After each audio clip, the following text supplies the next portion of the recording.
बना लिया। माशाल्लाह बड़ी गल है। राणा साहब मुड़ तुहानू लड़कियां तुहाडे उत्ते बड़ी उम्र दी होसन? हाँ लड़कियां शादियां चौखियां कीतियां ने? शादियां? हाँ जी। शादियां दी ना पूछ। कितनी है? 12 शादियां की। नहीं हकीकत सही दसो, तुहाडा इंटरव्यू वजह नहीं तुहाडे तो बटेक सिंह दे लोगा वेखना है। हाँ बिल्कुल सही तुसी दसो। तो चलो 12 वाली तो मजाक होगी गल। वैसे तुसी सोहने बड़े हो माशाल्लाह। ते शादियां कितनी कीतियां ने? हुसन ता आप वेदा पे हैं। हुसन दी इस गल ते आया इतना बात करके। वेदा पे हैं। हाँ जी। ए हुसन ते काहे मरना वहिका सवानी ढई आई पता ओ कि मैं पेन मांग के लाया दी आई कार। अच्छा प्यार दी शादी कीती है या वैसे अरेंज मैरिज? अरेंज मैरिज तो लव मैरिज तो पता ही। मैं उर्दू कोई नहीं पढ़ी हो। नहीं ये इंग्लिश है उर्दू नहीं। लव मैरिज कहीं नुआने अरेंज मैरिज कहीं नुआने। ओ बहु मैं कोई नहीं पढ़ी हो या। चलो थोड़ी लव मैरिज है या अरेंज मैरिज? मैं बने ते टूरान वाला। अच्छा मैं पक्की ते टूरान वाला हूं। तुम तो मॉडल बताई हो जाए अल्फाज में पढ़ी हो मैं अब बने ते टूरान वाला। मेरे अन उस्ताद बने वाले उन्हें दसिया बाबा बनना ही है क्यारा ही है खाला ही आए छड़ा कच्ची है पक्की ते खैर उन्हें जावण नहीं ना दिता ते ना मैं गया नहीं तो मैं उधर जावना ही कोई नहीं। तुसी दसो ना अपना बच्चे थोड़े कितने? मेरे बच्चे? हाँ जी। बच्चे माशाल्लाह साए। कितने? अल्लाह दे दित्ती हो 4 बच्चे। अच्छा माशाल्लाह पढ़े लिखे नहीं या वैसे काम शाम करें? 2 अनपढ़ हैं। अच्छा जी। तो 2 मेरे बच्चे पढ़ते पे। तुसी कितनी कितनी जमात पढ़े हो? मैं बहुत जमात तो पढ़िया 5। अच्छा जी। ये सच्ची पूछना। हाँ।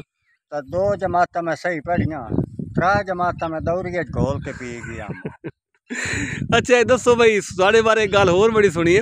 हाँ तुसी प्राइमरी कित्थे पास कीता जी? प्राइमरी मैं पास किया जिला टॉप बटेक सिंह उस तहसील आई मसूवाला। मसूवाला नहीं कमालिया तहसील। कमालिया। अच्छा हुण तहसील बन गई है पीरमाल। हुण तहसील आपां लगदी पई है पीरमाल। ठीक है। केड़े स्कूल में पढ़े हो? गवर्नमेंट प्राइमरी स्कूल लाला मेहर चंद वेखियो? बिल्कुल वेखियो जी। उठाई 5 जमात में प्राइमरी पढ़िया। हाँ जी। 3 में पढ़िया बचरी ते बचरी पोल ते मकतब स्कूल सरगाणिया दा उत्थे। अच्छा थोड़ा जा उच्चा बोलो ना। 2 जमात में कीतियां आके इत्थे। अच्छा जी। ते जिसले 5वीं मास्टर मेरे कान न पाया मैं कावड़ चढ़ी गई। मास्टर आख्या परचे दे मैं मैं नहीं हूं देंदा। उस आख्या ओ क्यों नहीं देंदा? मैं तो मैंने मारिया क्यों? नहीं तो हुसन तो दाग निकली हुई उस टाइम भी मोड़ी तो मरे होने। मैं प्याना उसले इतना खुश आई मैं मास्टर मैनू नेत खोती दे के ते आधा 56 मेरे पट्ठे लाद के लाए। केड़ा मास्टर आई?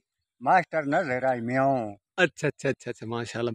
ते ओ हुसन आई ना ता दाई भाई चलो तू रल के रहा विदे भाई ना स्कूल आलम से ते ना किसी ने खराब करे से ना आप उससे ते तो इदा ही बाहर दे बाहर है रहो। नहीं ये तुसी सुनिया तू कबड्डी दे प्लेयर ही तुसी आए? हाँ कबड्डी बड़ी खेडी है। अच्छा जी लम्मी या दूसरी? लम्मी खेडी बड़ी तोड़ी रेस बनी आई सुनिया बहुत ज्यादा। बड़ी रेस आई बहु रेस आई वड्डे वड्डे गभरुआं नाल खेडियां। अच्छा अच्छा खुराक की खांदे आ? हाँ खुराक बड़ी होंदी है सारी। कीशा कीशा दूध काढ़नियां च पींदा भावें 10 किलो पी जावां। अच्छा जी। काढ़नियां च भावें 1 किलो होवे मैं 10 पीवण होंदा है। माशाल्लाह ता इतने मोटे ताजे ते इतने जवान हो जी। ते बकरे कट्टे दा गोश्त होंदा है। अच्छा भाजी कदी ना आई ना धो के उबाल के ते कच्चा खावना। अच्छा माशाल्लाह जी बड़ी गल है।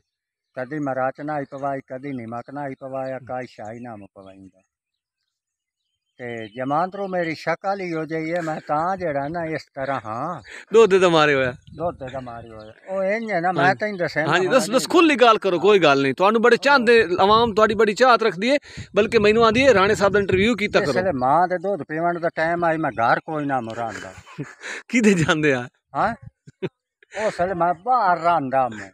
अच्छा जी मैनू सऊदी वालियां सदा लिया क्योंकि जमदा हुस्न नहीं आ माशाल्लाह वाकई। ओ जिसले मां दे दूध दा टाइम आई ओ मैं सऊदी च वञा।